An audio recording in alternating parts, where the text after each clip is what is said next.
गौरा रानी ने भेजा सुहाग, सुहागन तेरे लिए।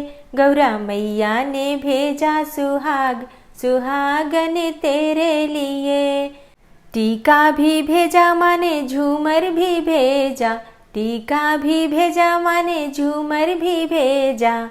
और भेजी है बिंदिया लाल, सुहागन तेरे लिए।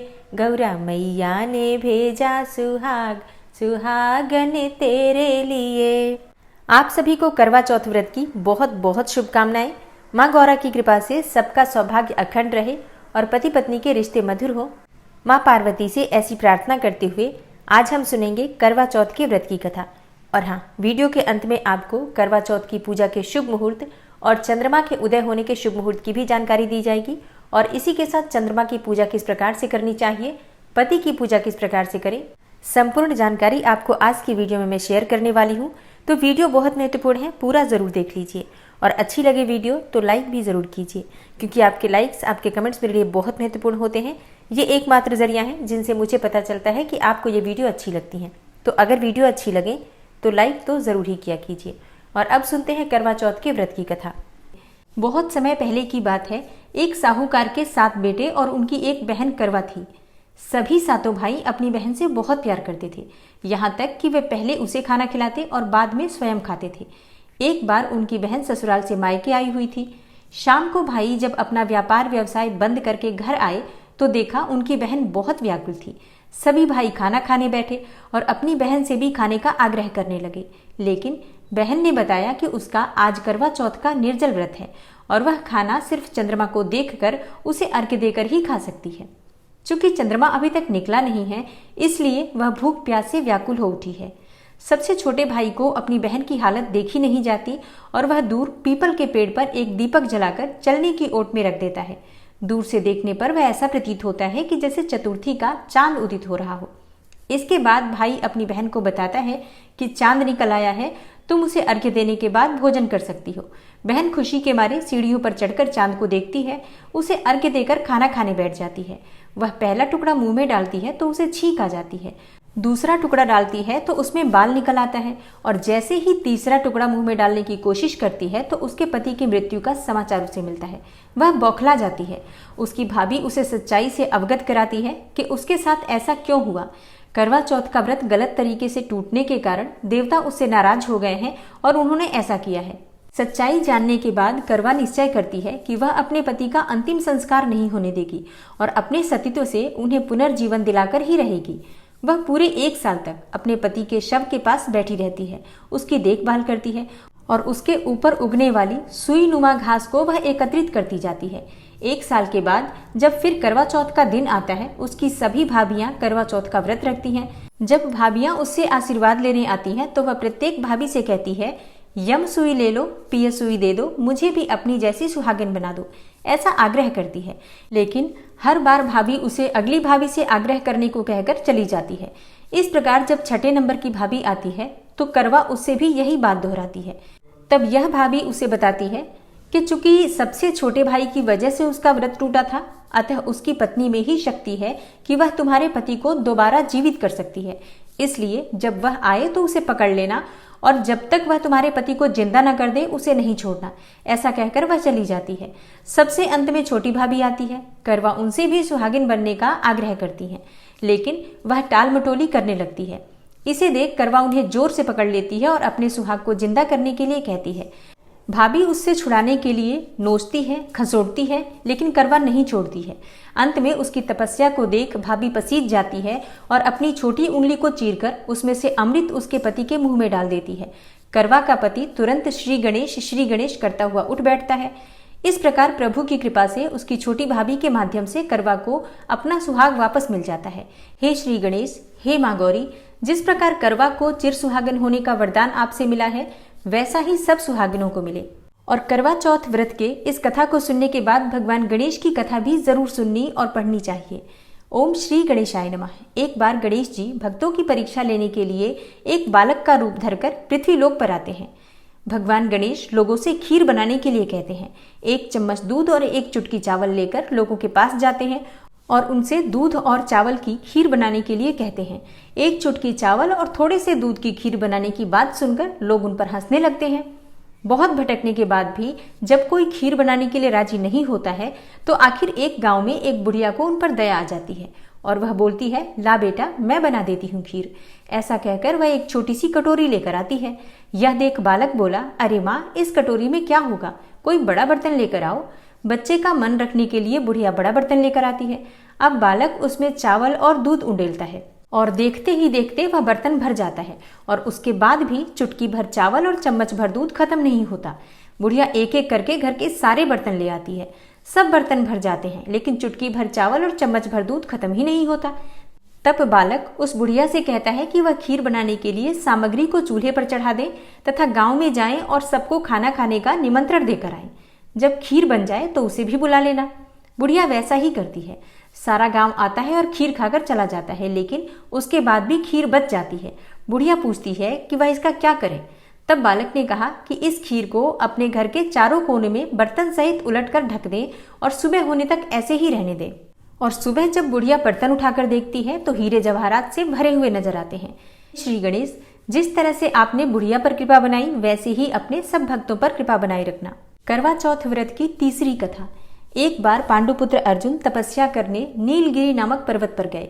इधर द्रौपदी बहुत परेशान थी। उनकी कोई खबर न मिलने पर उन्होंने भगवान कृष्ण को ध्यान किया, अपनी चिंता व्यक्त की।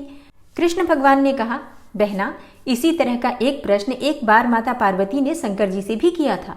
तब शंकर जी ने माता पार्वती को करवा चौथ का व्रत बतलाया था। इस व्रत को करने से स्त्रियां अपने सुहाग की रक्षा हर आने वाले संकट से वैसे ही कर सकती हैं जैसे एक ब्राह्मण ने की थी। प्राचीन काल में एक ब्राह्मण था।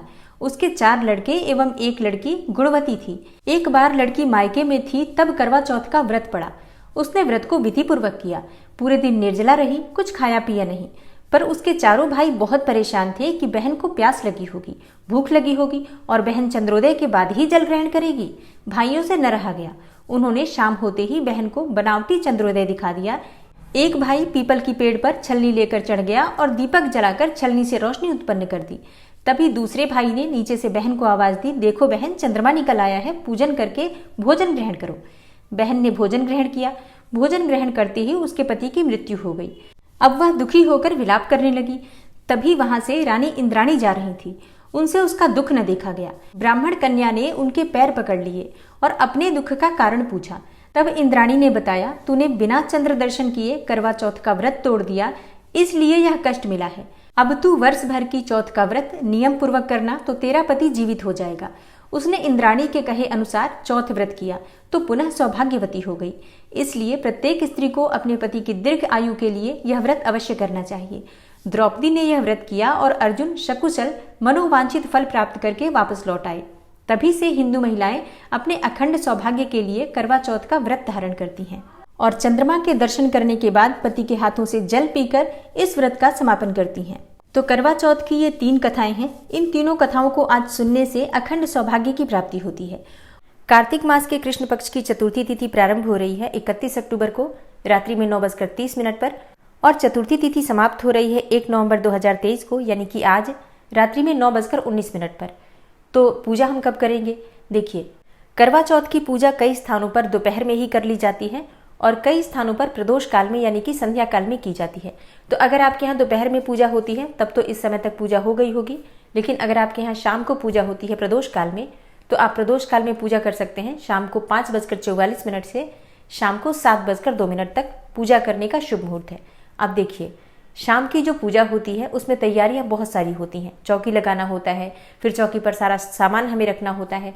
तो ऐसे में पूजा की तैयारियां आप पहले से करके रखिए। 4 बजे से 4:30 बजे से आप चौकी लगाना प्रारंभ कर सकते हैं और चौकी के पास सारी व्यवस्था, सारी चीजें लाकर आप रख सकते हैं। जब शुभ मुहूर्त होगा उस शुभ मुहूर्त में आपको दीप प्रज्वलित करके बस पूजा प्रारंभ कर देना है। इस बात का आपको ध्यान रखना है। और पूजा आपकी चंद्रमा के उदित होने से पहले हो जानी चाहिए। सारी पूजा आप पहले कर लीजिए, कथा सुन लीजिए, फिर जब चंद्रमा उदित होंगे आप चंद्रमा को देखकर अर्घ्य दे सकते हैं। करवा चौथ की पूजा आपको किस प्रकार से करनी है, किन नियमों का पालन करना है, सारी जानकारी आपको चैनल पर वीडियो अपलोड हो चुकी है, उससे मिल जाएगी, जरूर देख लीजिए। बात करते हैं कुछ आपके प्रश्नों के बारे में। कई भक्तों के प्रश्न आए हैं कि हमारे यहाँ बायना सासू माँ के लिए नहीं निकाला जाता है, क्या जरूरी है निकालना? देखिए, अगर आपके परिवार में बायना नहीं निकाला जाता है तो आपको बायना निकालने की आवश्यकता नहीं है। जैसा मैं पहले भी कह चुकी हूँ कि आप लोग कोई भी जो पालन करते हैं नियम, जैसे कोई व्रत कर रहे हैं और आपके परिवार में पहले से वो व्रत होता है, तो जिस प्रकार से आपके परिवार में व्रत होता है, जो भी नियम उस व्रत में पालन किए जाते हैं, अपने परिवार के अनुसार ही आपको करना चाहिए। इसमें दूसरों की देखा देखी हमें नहीं करनी चाहिए, हमें वही करना चाहिए जो हमारे परिवार में होता है। बाकी अगर आप कुछ बदलना चाहते हैं, मतलब कुछ इसमें जोड़ना भी चाहते हैं, कुछ नया करना भी चाहते हैं, तो एक बार अपने परिवार में पूछिए, अपनी सासू माँ से, जो भी आपके घर में बड़े बुजुर्ग हैं उनसे पूछिए, और फिर वो जैसा कहते हैं वैसा ही करना चाहिए। जैसे कई परिवारों में सरगी लेने की परंपरा नहीं होती है, तो आपको सरगी नहीं लेना है। अगर आपके यहाँ सरगी ली जाती है तो बिल्कुल आपको लेना चाहिए। बायना निकाला जाता है तो निकालिए, नहीं निकाला जाता है तो जिस प्रकार से आपके यहाँ सासू माँ के चरण स्पर्श किए जाते हों या फिर जो भी नियम आपके यहाँ होता है वही कर लीजिए। एक प्रश्न आया है कि हमारे यहाँ करवा ही नहीं फेरा जाता, फिर क्या हमें करवा फेरना चाहिए? और करवे से जुड़ा एक और प्रश्न है कि हमारे यहाँ सिर्फ एक ही करवा रखा जाता है, क्या 2 करवा रखना जरूरी है? नहीं, देखिए, जैसा मैंने कहा, आपके यहाँ जो भी होता है, जिस प्रकार से भी होता है, एक करवा रखा जाता है तो आप एक रख दीजिए, करवा फेरा जाता है तो करवा फेरिए, नहीं फेरा जाता है आपके परिवार में तो अलग से आपको नहीं करना है, मतलब स्वयं से आपको नई शुरुआत नहीं करनी है। एक और चीज, जैसे कि कई ऐसे प्रश्न आए हैं कि हमारे यहाँ करवा चौथ होता ही नहीं है, परिवार में करवा चौथ व्रत नहीं किया जाता, लेकिन हम करना चाहते हैं करवा चौथ का व्रत, तो हमें किस प्रकार से करना चाहिए? देखिए, फिर आप पहली बार अगर व्रत शुरू कर रहे हैं, एक बार तो अपने परिवार में जरूर पूछ लीजिए, वहां से अगर आपको मिल जाती है इजाजत, फिर आप व्रत शुरू कर लीजिए।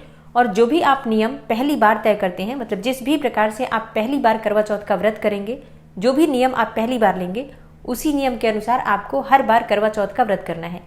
फिर आपको ऐसा नहीं करना है कि हर बार आप नियम अलग बदलेंगे, किसी की वीडियो देखी तो इस बार कुछ कर लिया, अगली बार किसी और की वीडियो देखी तो उसके अनुसार कर लिया, ऐसा नहीं करना पड़ेगा। फिर आप एक ही नियम पालन करेंगे, उसी नियम को अपने पूरे जीवन निभाएंगे। ठीक है, तो इस बात का आपको ध्यान रखना है, बार बार आपको नियम नहीं बदलना है। और अब बात करें कि चंद्रमा कब उदित होंगे, कब हमें अर्घ्य देना चाहिए। तो देखिए, चंद्रमा के उदित होने का समय है आज की रात्रि 8:26 पर। अब देखिए, हर शहर के अनुसार 2-4 मिनट का अंतर होगा ही, कई स्थानों पर बादल की वजह से भी चंद्रमा दिखाई नहीं देंगे। तो आप लोग देखिए, आपके यहाँ जब चंद्रमा उदित होंगे उनके दर्शन करके और फिर आप चंद्रमा को अर्घ्य देंगे। चंद्रमा को अर्घ्य किस प्रकार से आपको देना है? देखिए, जो पात्र आपने पूजा में रखा है, मतलब एक पात्र में जो हम जल भरकर रखते हैं, वो चंद्रमा को अर्घ्य देने के लिए ही रखा जाता है, जिसमें दूध होता है, जल होता है, शक्कर होता है, पुष्प डालते हैं और इसी से हम चंद्रमा को अर्घ्य देते हैं। अब जैसे कई स्थानों पर सिर्फ जल भी रखा जाता है, तो आपके यहाँ जिस प्रकार से होता है उस प्रकार से कर लीजिए। उसी करवे से चंद्रमा को अर्घ्य देना है। करवे के ऊपर मिठाई रखी होती है, वो चंद्रमा को भोग लग जाता है और धूप दीप दिखाकर अक्षत पुष्प अर्पित करके चंद्रमा की पूजा की जाती है। इसके साथ ही जो छलनी आपने ले रखा है, उसी छलनी से चंद्रमा के दर्शन कीजिए और फिर उसी छलनी से अपने पति के दर्शन कीजिए।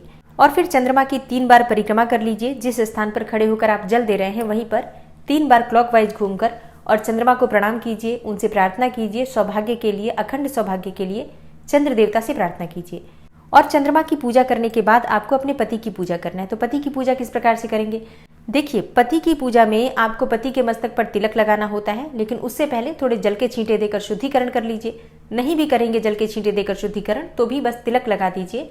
और तिलक में आपको रोली का तिलक लगाना है, इसके बाद से अक्षत का तिलक लगाना है और फिर पति के हाथों में कलावा बांधिए। मन में ऐसा ध्यान करते हुए माता पार्वती का कि हर प्रकार के संकट से मेरे पति की रक्षा हो, मुझे अखंड सौभाग्य की प्राप्ति हो और मेरे पति को उनके कार्यों में, उनके जीवन में सफलता की प्राप्ति हो, हमारा दाम्पत्य जीवन सुखमय हो। इस प्रकार से मन में ध्यान करते हुए, मन में आपको प्रार्थना करते हुए और अपने पति को टीका भी लगाना है, उनके हाथों में कलावा भी बांधना है, फिर मुंह मीठा करा दीजिए और उनके चरण स्पर्श कर लीजिए।